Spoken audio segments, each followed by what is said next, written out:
Good evening, ladies and gentlemen. Bonsoir. Bonsoir.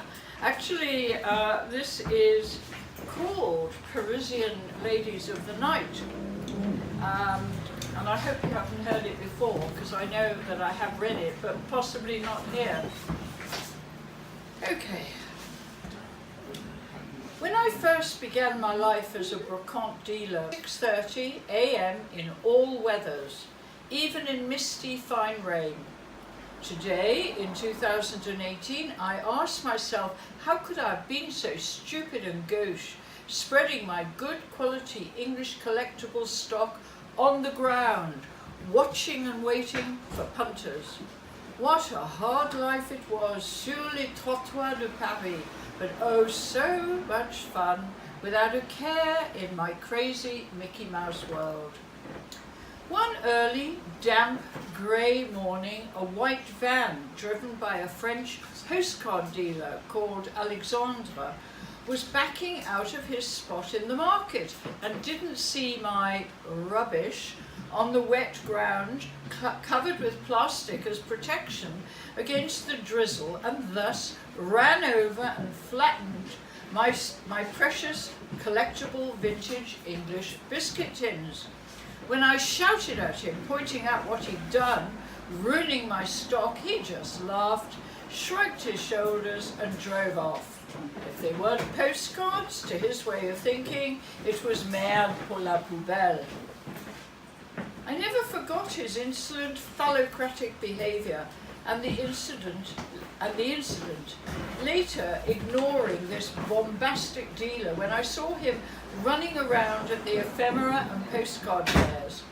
I was later told by dealers in the know that he specialised in erotica, but I didn't care, as I was not interested in doing business with Alexandre Dupois, even though years later I ventured gingerly into that themed area through happenstance. The decades passed and my dealing days ended, turning my stock and private collection into a themed commercial nostalgia photo library called Retrograph Archive. After all, why sell an image when you can license reproduction rights and get to keep the original image? Have your cake and eat it too, you might say. One of my themes was erotica. Having bought several alluring sexy dressed sepia ladies of the night postcards, along with American 40s era Betty Page black and white posed bondage photographs. The Parisian ladies were erotic in the 20s with garters, some wearing negligés and others topless but never bottomless, being scantily dressed at all times. Their faces became so familiar that it was as if I was having a relationship with these women. None of them looked like sluts. I made sure I handpicked them for their attractive smiles and sensual bodies.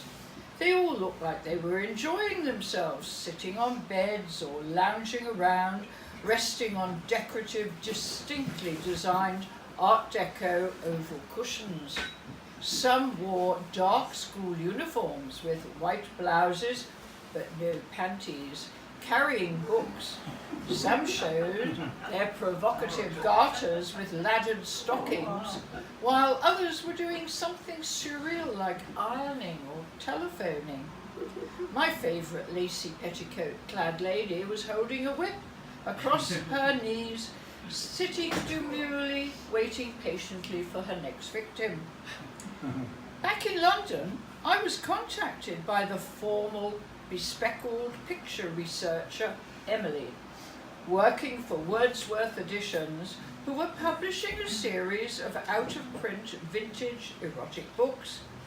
They needed a good selection of sepia, glimpse of stocking with something shocking ladies in their enticing sepia vintage-looking paper book covers. So Emily and I would scrutinise my ladies, but not showing boobs or nipples at any cost. Emily was so matter-of-fact with her professional research that she could have been looking at household product consumer advertising. No raised eyebrows for this spinster. who was efficient at her job, of course. No amusement or humour that day she came round to source, not sauce, S-A-U-C-E. As I was going to Paris to hunt for more images for Retrograph, my vintage nostalgia archive, it was suggested I browse Les Larmes de Hérault at 58 Rue Amelot in the 11th district to find my ladies. How was I to know that this shop gallery was owned by my arch enemy, Alexandre? However, the gallery was thankfully managed by his hard, po-faced, black-haired, fringed, very Parisian, scarlet, bow-shaped-lipped Louise Brooks look-alike wife. She and I had been introduced at the paper fair when she invited me to come to their gallery, enticing me with the promise of hundreds of sepia lady visuals in all shapes and sizes. I arrived with the sole intention of finding my ladies. Nothing more, nothing less. She escorted me to a large central table that occupied most of the ground floor, but oddly, she stood pouting behind a circular, small reception desk, watching and waiting. For what? For who? I was soon to find out. An erotic clock hung on the wall with female black stocking legs and a red garter, moving with every minute in different positions. The stark white walls were adorned with black and white modern art erotica framed in black, so the effect was quite striking. Black and white and black with a hint of provocative scarlet here and there. I excitedly sat with 4 shoe boxes of vintage postcards. I had all afternoon. I had reserved the time. As I flicked through the sepia images, head down, concentrating, the doorbell rang, and a man entered, moving around behind me silently, as there was not much room to swing a cat. I didn't look up, but kept on focusing on my delectable ladies. Then the doorbell sounded again, and then again. Men were walking around me, looking at the walls silently, but purposely, before disappearing into the basement area where the rare, explicit sadomasochistic photographs were on display for a limited time. Out of curiosity, I had to venture down the stairs. Ooh la la, what an education.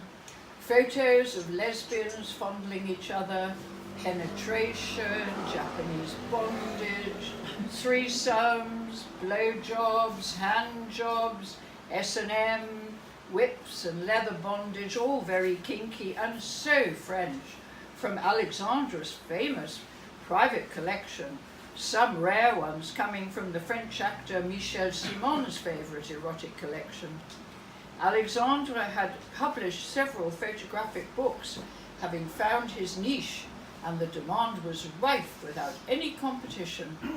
Prints, books, limited edition reproductions of his explicit photographs, and who knows what other services were on sale in his gallery.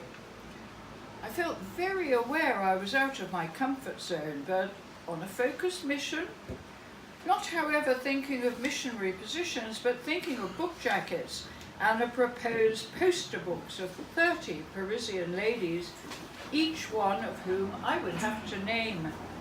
I looked into their silent faces, thinking of frivolous names like Mimi, Fifi, Lulu, Mumu, as if I was calling them, travelling through time to the world beyond. That was during the late 80s.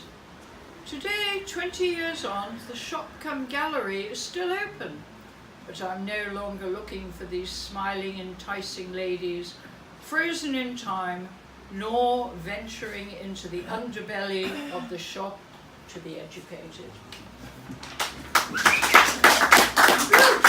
So don't all rush that. Don't all rush to Rue Amelot to look for the ladies. I'm there already, I've got my ticket book. Okay, thank you.